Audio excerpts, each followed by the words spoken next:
stop calling yourself shy or a people pleaser or too quiet or too loud, because every time you use those labels, they become more real.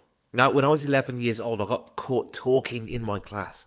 My science teacher, she called me to the front of the room to make an example of me.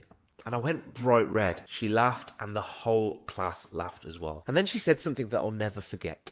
She said, "Tom, you've gone that red that you could cook an egg on your face." And the whole room burst into laughter, and I really wanted the ground to open up and swallow me whole.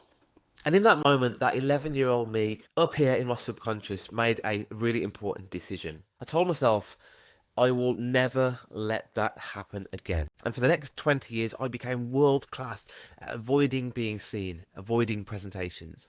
I avoided speaking up in any situation whereby I might feel embarrassed again. And eventually it just became who I was. I wore that label, "I'm shy," like a safety shield, protecting me from danger. But here's what I've realised years later. I wasn't shy.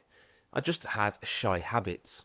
Quiet habits, avoidance habits that kept me safe, but they also kept me small. And it was only when I realised that, not that long ago by the way, that I could start trying new habits, new confident habits. And since changing what I've practiced on a regular basis, I've spoken on stages in front of hundreds of people.